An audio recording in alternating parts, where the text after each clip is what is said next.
one thing that this statement one, if and only if two, that is a non-empty metric space is compact if and only if it is the continuous image of the Cantor set, is known as the Alexander-Fosdorf theorem, after two mathematicians who independently proved it in the year 1927.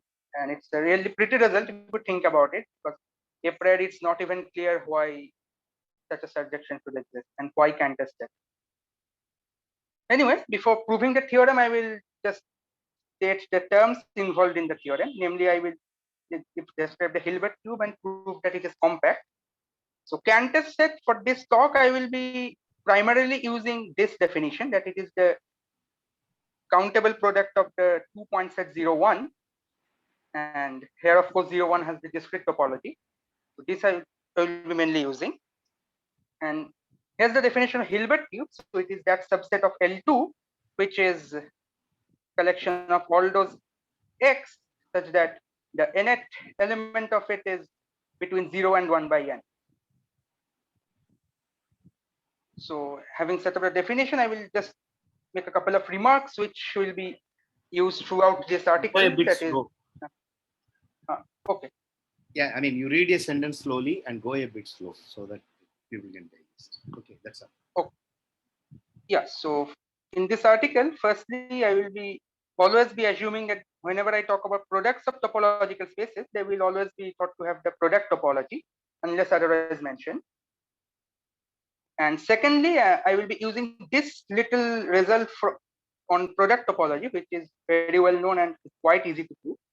That is, if you have a topological space A and a family of topological spaces X indexed by this set J, then if you have a map from A to the product of this set or the spaces, of course, it has the product topology.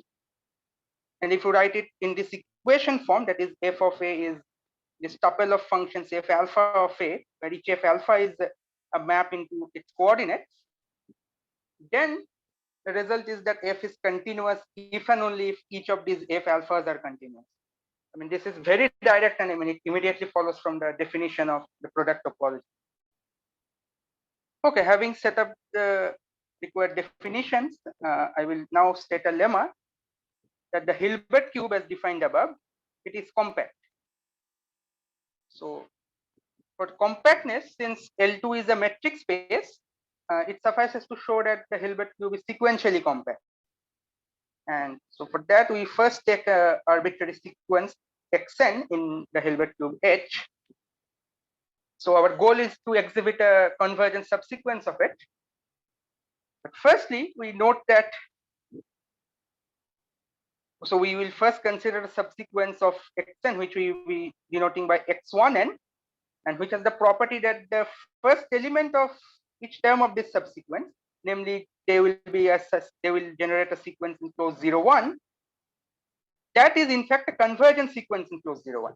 And this is obviously possible because close 0, 1 is compact, and so it is sequentially compact, and therefore the projection sequence, if you like, has a convergent subsequence. So you can always think of a subsequence of xn having this property.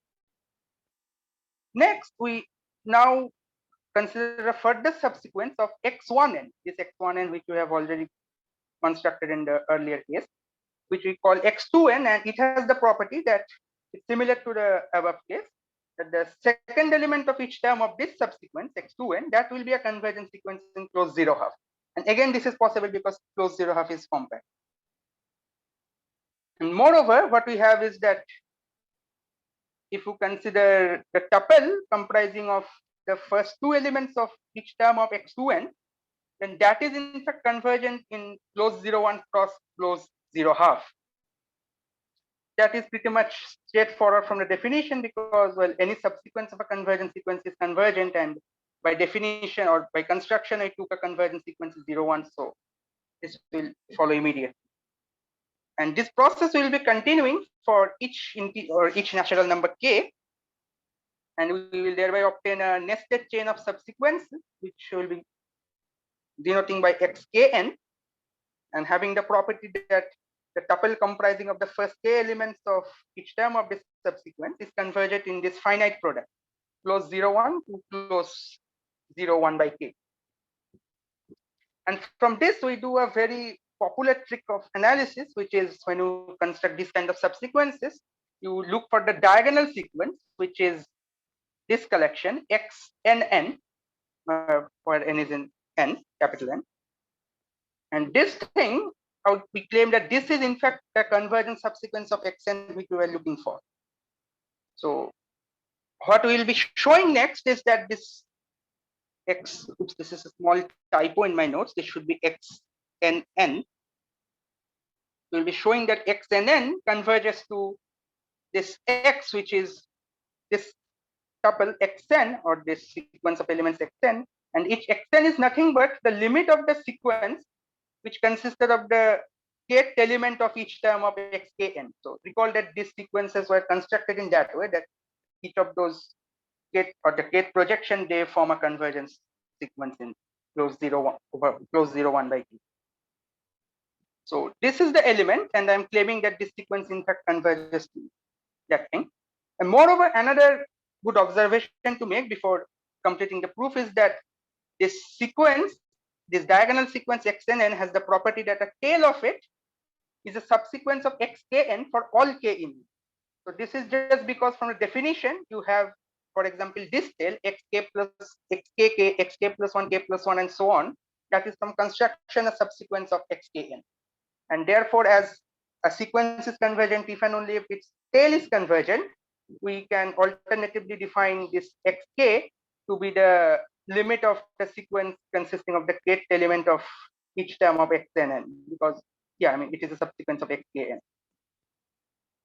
Yeah, so after this we are now almost done. Now this is the standard trick. So choose an epsilon greater than 0, and our goal is to exhibit a n such that for all n greater or equal to n, this distance between xn and x will be less than epsilon. So we will do this here.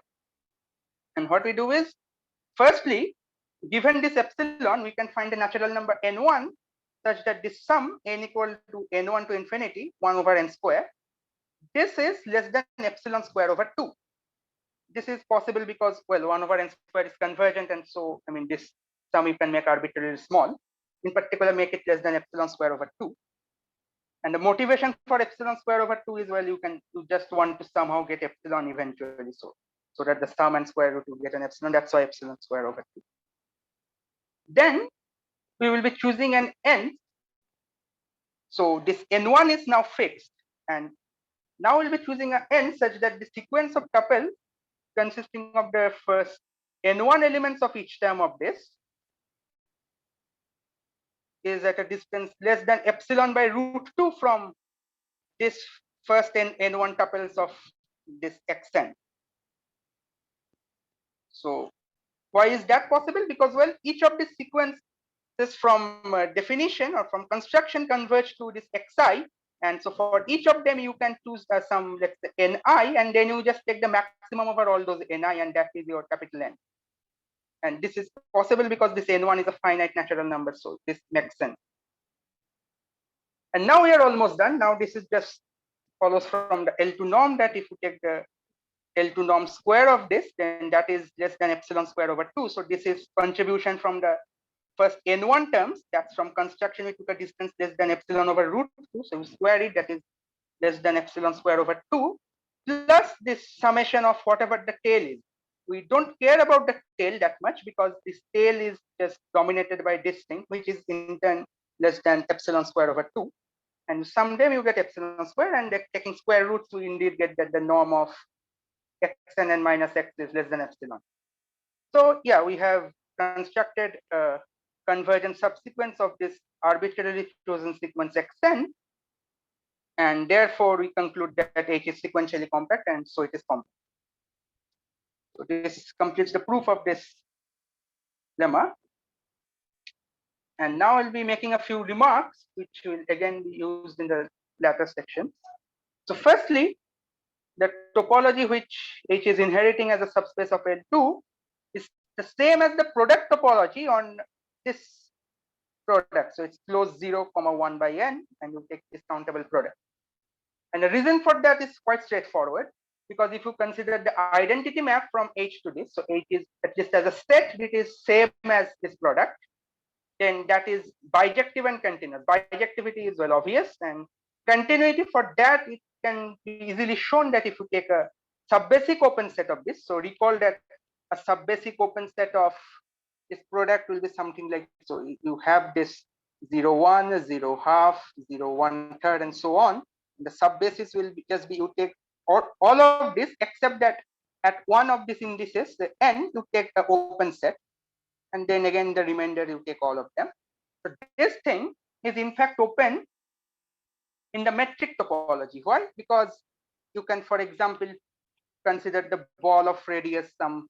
If this distance is epsilon, you can consider the ball of radius epsilon centered at this constant point, let's say 0 0 0, in all zeros. Then that ball will definitely have something from each of these, and in particular it will not have more than this part.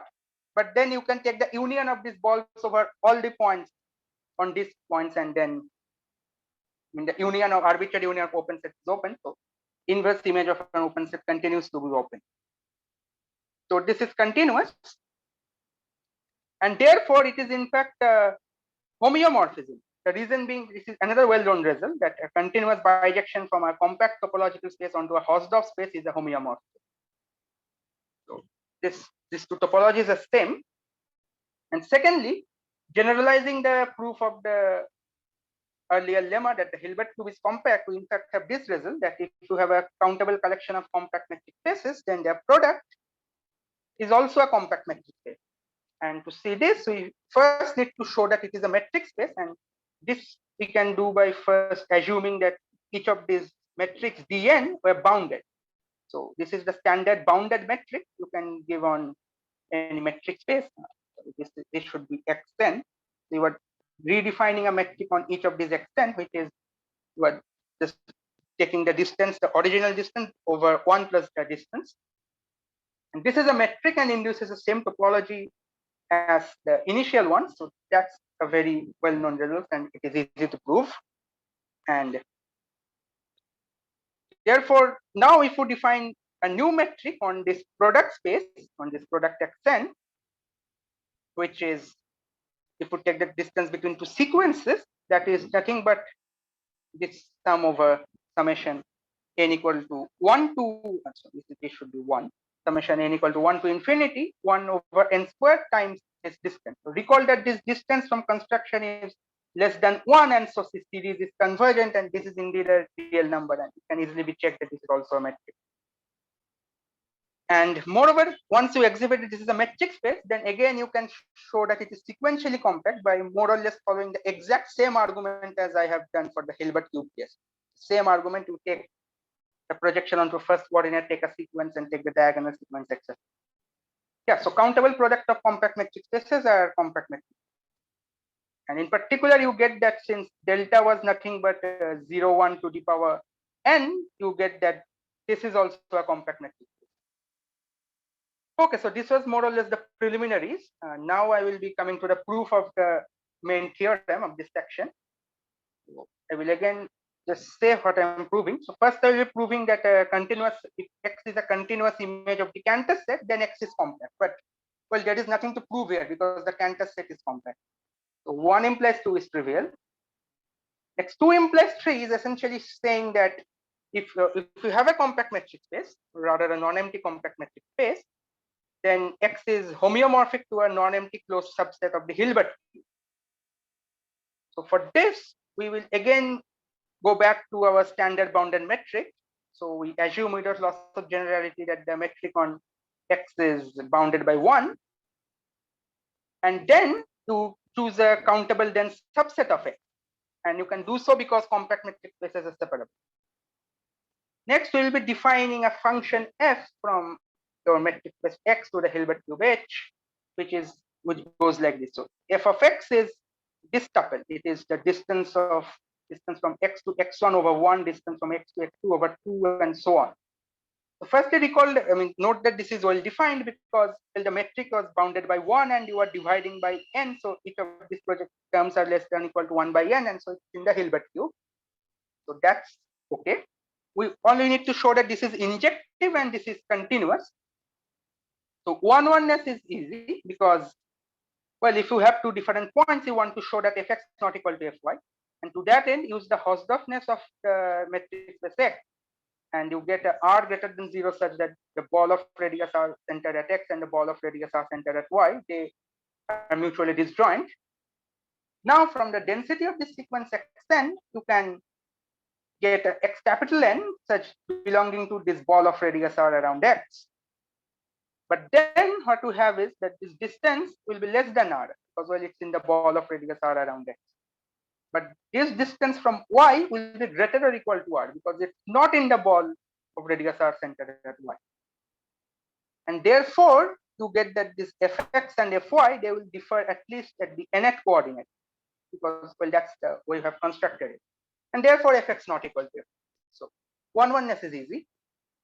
Continuity is a direct consequence of the result which I had stated earlier, that if you have a map from a set to a product, then this f is continuous if and only if each of these projections are continuous, and that immediately gives us the continuity because this map x going to d of x xn over n, because distance is a continuous function, this dividing by n will also remain continuous, and so each of these projections are continuous, hence this entire map is continuous. Yeah, so f is injective, f is continuous, and therefore if you restrict x onto the image of f and so sorry, if you restrict the codomain of f to the fx, then in fact this is a continuous bijection. And thus it is also a homeomorphism of x onto fx because, well, x is taken to be compact, and as stated earlier that the continuous bijection from a compact space to a Hausdorff space is a homeomorphism. And therefore fx is a compact subset of H, and so fx is also closed subset of the Hilbert cube. So this proves that every compact metric space can be thought of as a closed subset of the Hilbert cube. Now the main goal of this theorem is to prove 3 implies 1, that if you have a metric space which is homeomorphic to a non-empty closed subset of the Hilbert cube, then the Cantor set will surject onto it. So for this, we will need a couple of other definitions of the Cantor set, or I mean, you can define it in many ways. So this is one definition, which is, I think, is the standard definition as you see in R. So it is this series summation n equal to 1 to infinity a n over 3 to the n, where a n is either 0 or 2. So this is essentially inside R. And you also have this thing, which is this delta to the power n. That is the countable product of this delta. And recall that each delta in itself was 0, 1 to the power n. So it is 0, 1 to the power n whole to the power n in some sense. And now my lemma is that these 3 spaces are mutually homeomorphic. Why is that so? I will be exhibiting explicit homeomorphism between them. So first, between delta and C, what we do is you take phi from delta to C, which sends this tuple to this summation 2an over 3 to the n. Then phi is 1, 1 on 2 and continuous. I mean, all of these are easy to verify. That will just follow from this tuple definition, etc. So I will just be giving the idea for continuity here for the sake of completeness, if you like.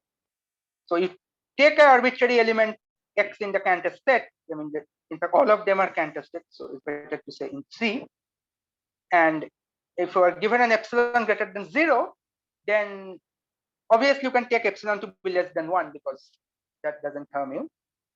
And now you will be choosing an n such that the summation n equal to this capital N to infinity 2 over 3 power n is less than epsilon, whereas if you include one more term, if you start the sum from n minus 1, then this is greater or equal to epsilon. You can easily convince yourself that this can be done because of the geometric series 2 over 3 power n. And now you look at the inverse image of the ball of radius epsilon centered at x.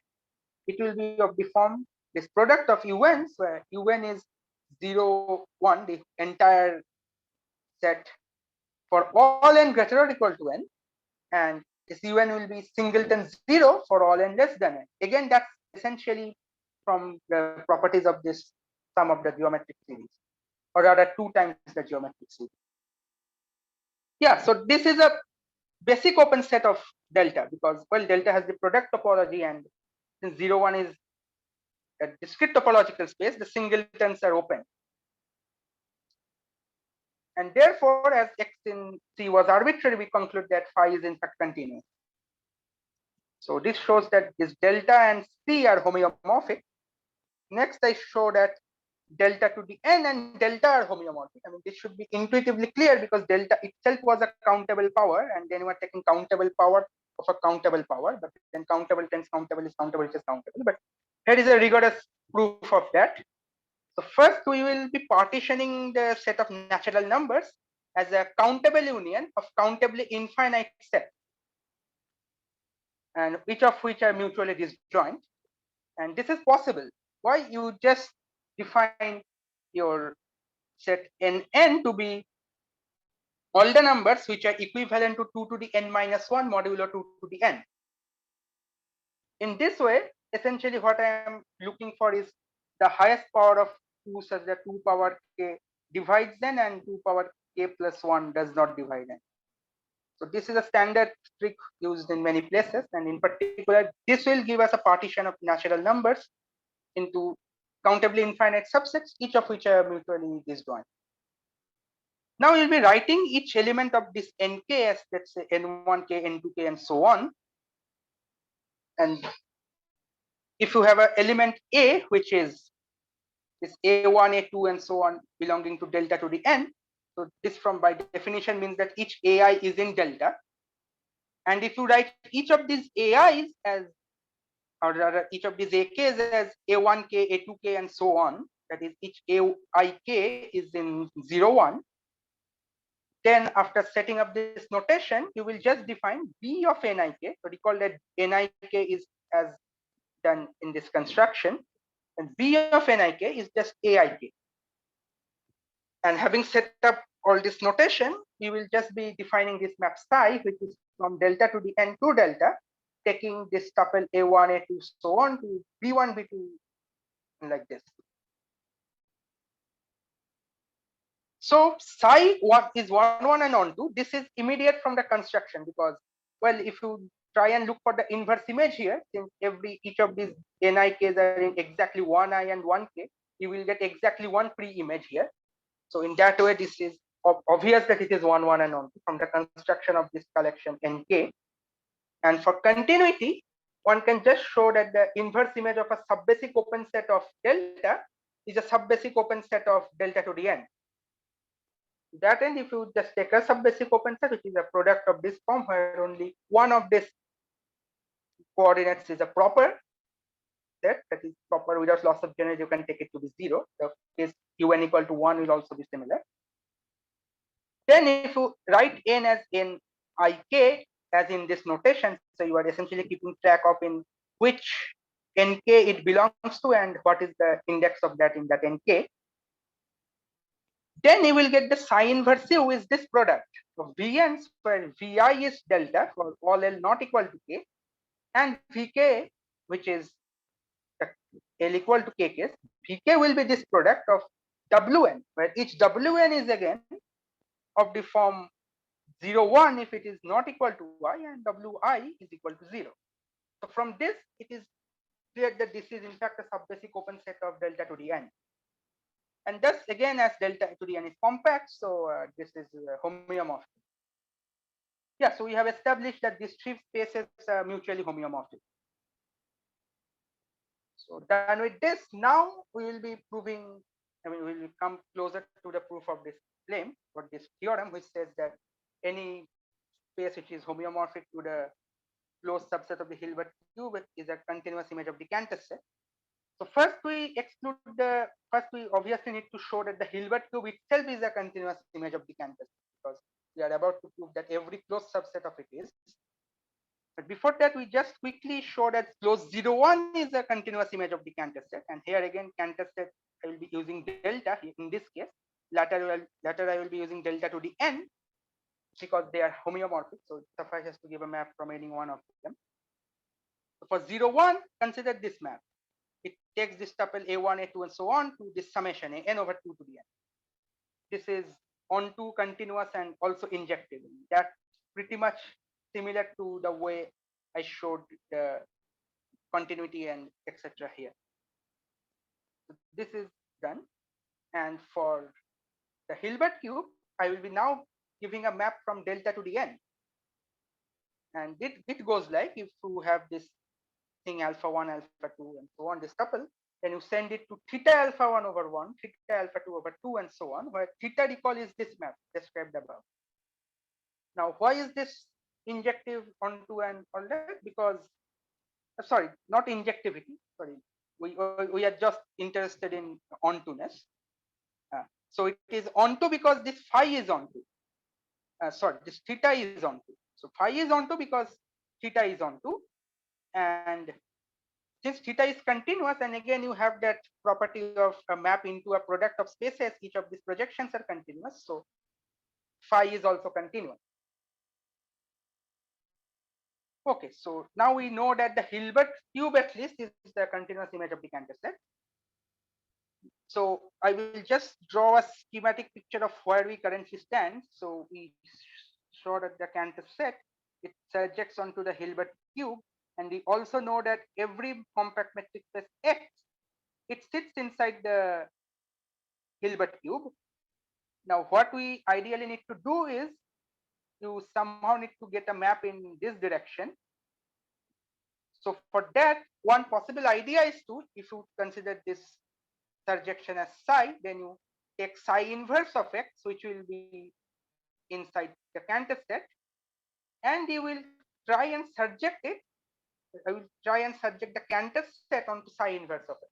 Then you will see that this diagram commutes and everything is proved. So all we need to show is, firstly, this small definition which says that a subset of a topological, I'm defining what I mean by a retract of a topological space. So a subset A of a topological space is called a retract of X. If you have a continuous map F from X to A such that its restriction onto A is identical. And now this lemma will finish the job for us, that any non-empty closed subset of the Cantor set is a retract of it. And the proof is, well, if we are given a closed subset of the Cantor set, I will be defining this function f from the Cantor set to K, which sends x to yx. And what is yx? It is a point such that the distance from x to this set K, so recall the definition of distance of a point from a set, is equal to the distance from x to yx. Now, a priori, it is not at all clear why such yx exists, or even if they exist, why it is unique. So that's what I will be proving next. Firstly, I will show that if yx exists, then it has to be unique. So for that, note that if x is in K, then yx equal to x, because, well, this thing is 0, so this has to be 0, and so yx has to be equal to x. And if x is not in K, then there can be at most 2 yx's. And this is where we are actually using the order properties of R. So if you have this is a real line, and if you take a point here, then you can at most have two things which share the equal distance, and they have to be on the opposite side of this number. It will be less and this will be greater. That is where we are using the order properties of R, or more generally, the order properties of the Cantor set as a subset of R.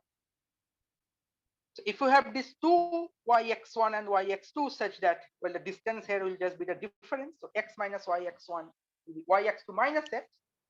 Then the simple manipulation will show that x is the arithmetic mean of these two things.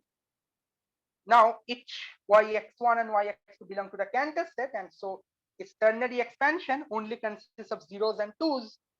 And so yx1 by 2, this consists only of zeros and ones. Similarly, yx2 by 2, this will also consist only of zeros and ones. But then if we look at this sum, and provide, given that this element x is also a member of the Cantor set, so its ternary expansion also has to be comprised of only zeros and twos, you need this, that if ai is 0, then bi has to be 0, and if ai is 1, then bi has to be 1. That is very easy to see, because if you have a 0 and a 1 here, And if you add them, you get a 1, but this 1 is not permitted in the Cantor set. So that's from this representation of the Cantor set that you get is AI equals BI for all I. But that forces YX1 equals YX2, which is a contradiction because we assume that they are two distinct things. Yeah, so if YX exists, then it is unique. And the existence is pretty much, or rather quite simple. So for existence, you just recall the definition of the distance function, and you given an x, you consider this map, which is from k to the real numbers, which takes this y to the distance between x and y. Now, as k is compact, being a closed subset of the compact set Cantor set, so it is a continuous function because distance is a continuous function, and therefore it has to attain a minimum. But then this minimum is just the yx you were looking for, and it is unique as shown earlier. So f is well defined, and now we will just show the continuity of f. For the sake of contradiction, assume that f is not continuous at some point x belonging to C. Then by the definition of not being continuous at a point, you have a sequence xn in C such that xn converges to x, but its images f of xn does not converge to fx. In other words, from this definition not converging to something, we have that there exists some epsilon greater than 0 such that f of x and k does not belong to the ball of radius epsilon around fx for some subsequence x and k of this sequence. But then as k is compact, f of x and k has a, so recall that f was a map from C to k. So f of x and k has a convergent subsequence. So suppose that subsequence gives you something like f of x and k l. The notation is a bit clumsy, but never mind.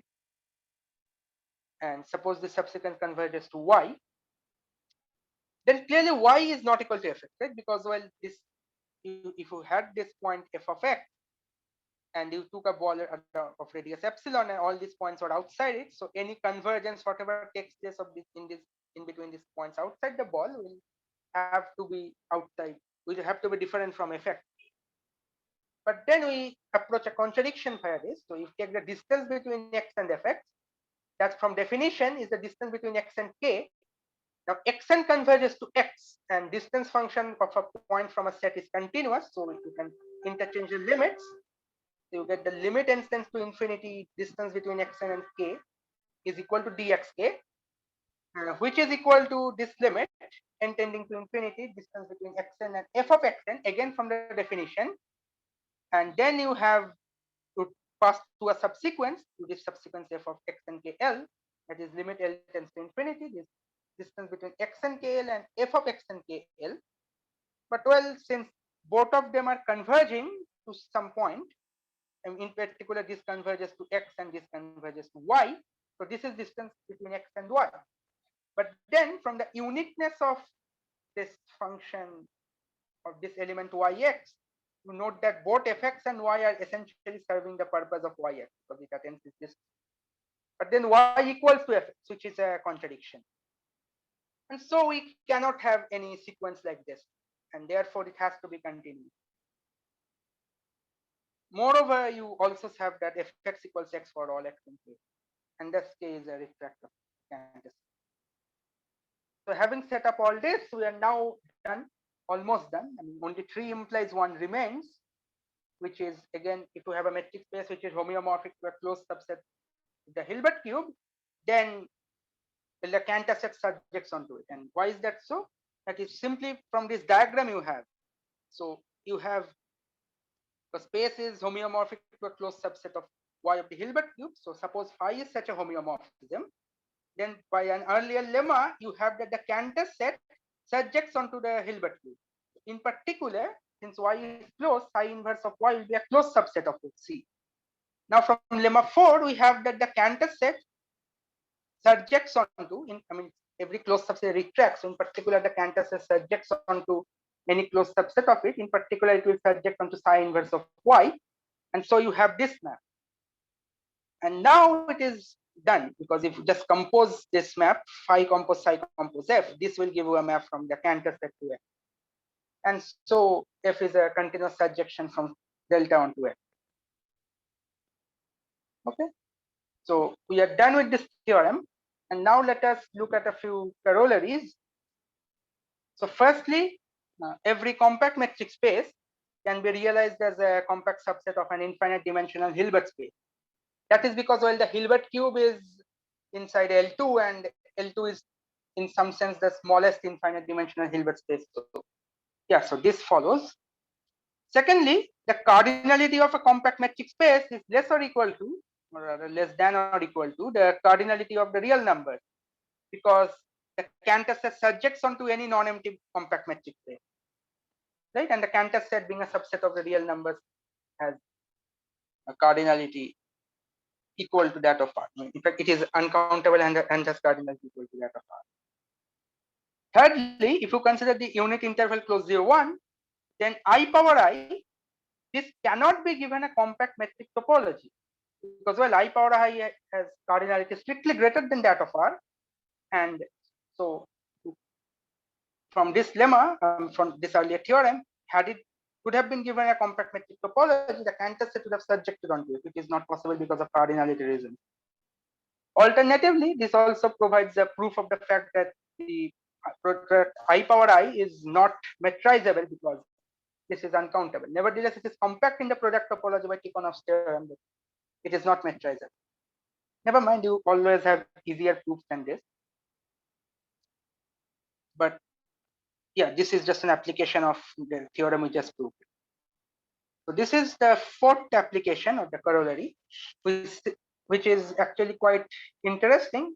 So we know that every metric space has a completion, but question one might ask is that whether the completion of a metric space is compact, or can it be given a compact metric topology? The answer is no, because if you take the completion of a metric space whose cardinality is greater than that of R, then that completion that cannot be compact, or equivalently it cannot be totally bounded, because complete and totally bounded is same as compactness of metric space.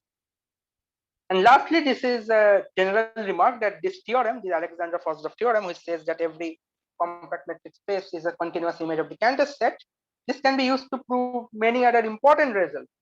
Namely, it can be used to prove that the Hahn-Mazurkiewicz theorem, which is a deep result in general topology, and the Riesz representation theorem for compact metric spaces. That's what we had seen in the class. Okay, so we are done with the continuous image of Cantor sets, and now we will be discussing some functional analysis. And the goal of this section will be to prove that the two things are equivalent for any normed linear space. That is, firstly, X is finite dimensional, and secondly, the closed unit ball of X is compact. So I'll be giving a very slick proof of this, and that is essentially based on this three-line lemma, which is very simple but also very important. So this lemma firstly has a name. It is often called the Riesz lemma, but this is not the Riesz lemma involving Hilbert space and this dual. Yeah, I mean, literature it is sometimes called as a Riesz lemma. So here's what it says, that if you have a closed linear subspace of a normed linear space X, then for any real number belonging to the open interval 0, 1, you can find an element U of your space X whose norm is 1 and whose distance from the set or the subspace Y is strictly greater than R. So here's a very sleek proof of it. You take some X belonging to the complement of Y in X, and you define delta to be the distance of X from Y. So note that since Y is closed, delta has to be greater than 0, because well, otherwise X would have been a limit point and hence inside Y. Now, since 0 less R less 1, you have delta over R is greater than delta, because we are dividing by something between 0 and 1. And therefore, from a definition of distance of a point from a set, you know that there exists some Y naught in Y, such that is distance from X to Y naught, this distance is less than delta over R. So you define U to be this element. It is X minus Y naught over the norm of X minus Y naught. Then norm of u is 1, because yeah, it is 1. If you just take norm, then norm over norm cancel and it will be 1. And also for any y in the set y, subspace y, you have norm of u minus y. You could just do a little manipulation and take everything, take the denominator to the top, etc. You'll get this is norm of x minus y naught minus norm of x minus y naught times y over norm of x minus y naught. And now note that this y naught plus the scalar norm of x minus y naught times y is an element of your closed linear subspace y. And therefore, this numerator will be greater than delta, because this is the definition, the infimum over all these distances. And you have this denominator is less than delta over r, because that's how we chose it. So you are dividing a numerator by something larger, and sorry, replacing a denominator by something larger and replacing the denominator. Sorry, you are replacing the numerator by something larger and you are replacing the denominator by something smaller. And so this is greater than delta over r, which is equal to r. So this is a very slick proof of a very important lemma. And now we prove the theorem. So 1 implies 2 is, I would say, just the Heine-Borel theorem, because, well, in finite dimensions, any two norms are equivalent, and if a dimension of the space is n, then you have a homeomorphism between x and Cn. I am working with a complex norm linear space, but the same things hold for Rn and something real norm linear space also. So you have this homeomorphism, and therefore the closed unit ball of x being homeomorphic to the closed unit ball of Cn is compact. So we have proved that if x is finite dimensional, then the closed unit ball of x is compact. Next, we will be proving that if the closed unit ball of x is compact, we want to show that x is finite dimensional. And so we prove it by contradiction. So suppose now, so if x is infinite dimensional, then we'll be repeatedly using Ree's lemma to obtain a sequence which has no convergent subsequence. So first, to take a unit vector in x, to take y1 to be the linear span of it, and since y1 is one dimensional, it is closed because, well, it is complete, and every complete metric space in any of its superspace is closed. In fact, it's also proper closed linear subspace because x is infinite dimensional, and therefore by the Ree's lemma we get a unit vector u2 such that its distance from y1 is greater than half. But given any r between 0 1, you had some u like that. In particular, take r equal to half. Next, you take y2 to be the span of u1 and u2. Again, y2 will be a proper closed linear subspace because of finite dimensionality. And again, by the Ree's lemma, you get some unit vector u3, such that distance between u3 and y2 is greater than half. And you continue this process by induction. So what you have is, if you have this finite collection u1 up to un of unit vectors, such that the distance between un and yn minus 1 or uk and yk minus 1 is greater than half for each k between 1 and n, and where of course yj is the linear span of this u1 to uj, then if yn you take the span of this n vectors, then yn is again a proper closed subspace of x because of completeness, and therefore you have a vector un plus 1, such that is distance from yn is greater than half. Yeah, I mean, this induction goes on, and finally we obtain a sequence of unit vectors such that distance between any two of them, distinct vectors, will be greater than half for all n not equal to n. And this is also pretty much from the construction. So if n is greater, I mean, the short proof of this is if n is greater than n, then you have that um is in yn minus 1 from this construction. And therefore, by the way we are constructing it, you have distance between un and yn minus 1 is greater than half. So in particular, this distance between these 2 points has to be greater than half. Yeah, so you get a sequence like this, but then this thing cannot have any convergent subsequence because, well, if it had, then that sequence has to be Cauchy, but this sequence is clearly not Cauchy. So we get that this is not a sequentially compact space, and therefore it is not compact. So yeah, we reach the contradiction, and therefore x is finite dimension. So next, I will be concluding with a couple of corollaries. So firstly, note that Since any two open balls of a non-linear space are homeomorphic, we conclude that if X is finite dimensional, then and only then X will be locally compact. Because, well, if one of these closed balls is compact, then so will be all of them, and the conclusion easily follows. And the next corollary requires X to be complete. So if X is a Banach space, then X is sigma compact if and only if it is finite dimension. So one direction is obvious. Finite dimension implies sigma compact is obvious because Rn essentially is sigma compact. So recall sigma compact just means that your space can be written as a countable union of compact subspaces. And I will just give a proof of the non-trivial direction. If you write X as this union of Xn, where this Xn are compact subspaces of X, and by the bare category theorem, which is the presentation of summit, we will be able to conclude that there exists a natural number n such that Xn contains an open ball, say B. Then B closure is also in Xn because compactness forces closeness of Xn. Therefore, B closure will contained in Xn, and therefore B closure will also be compact. But then B closure being compact, as from the earlier theorem, we conclude that it has to be finite dimension. Yeah, so that's it from my side. Any questions? Yeah, it's fine. Okay. Okay, it's fine. Is sir here? Yeah, it's fine. So, okay, Anupam did a lot of things. It was nice. But the main proof of Cantor, I mean, any compact set is subjective image of Cantor set. The Sundar's book has a much simpler proof. If you don't observe the whole thing, you can look at it. Okay, that's fine. I mean, this also proves, and there are many things you can. There are many things. If you want to, if you all those things, then you can look at that proof. Okay.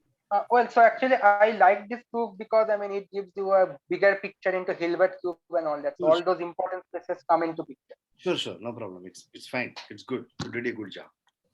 Okay, so I will end the session and we will start after 5 minutes. Okay, so now it is 29, 35 will start, 6:35 will start. Okay. Okay.